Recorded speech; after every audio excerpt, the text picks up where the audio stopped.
മുസ്ലിം ലോകത്ത് ഈ ഫിഖ് കൗൺസിലുകളിലോ ഫിഖ് അക്കാദമികളിലോ ഇത് സംബന്ധമായ എതിരഭിപ്രായമേ ഇല്ല.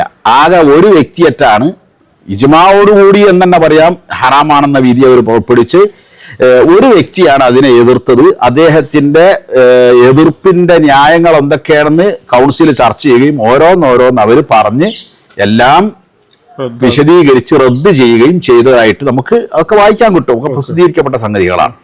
ഇതാണ് വസ്തുത. അപ്പൊ ഒരു ചോദ്യം വരും, നമ്മൾ ഇന്ത്യയില് നമ്മുടെ നാട്ടിൽ വാഹനം പുറത്തിറക്കണമെങ്കിൽ ഇൻഷുറൻസ് കൊടുക്കണം. ഇവിടെ ഞാൻ പറഞ്ഞത് ഇസ്ലാമിക ശരീഅത്ത് ഏത് കാലത്തേക്കും ബാധകമാക്കുന്ന ഫ്ലെക്സിബിളായ വിധികളാണെന്ന്.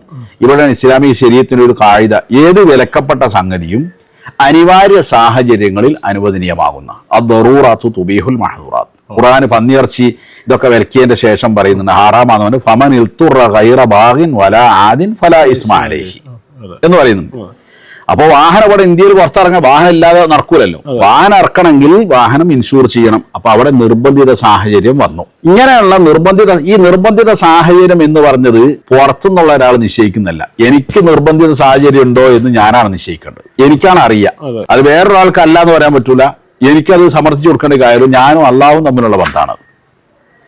അപ്പൊ അങ്ങനെ നിർബന്ധിത സാഹചര്യത്തിൽ ചില ഇളവുകളുണ്ട്. ചിലത് വളരെ കൃത്യം വാഹനം എന്നൊക്കെ അതെ. പിന്നെ ഈ യൂറോപ്യൻ രാജ്യങ്ങളിലൊക്കെ പിന്നെ ഈ മുസ്ലിങ്ങളുടെ പള്ളികളും ഇതൊക്കെ ആക്രമിക്കപ്പെടുകയും ചില നാടുകളിലൊക്കെ ഉണ്ടല്ലോ.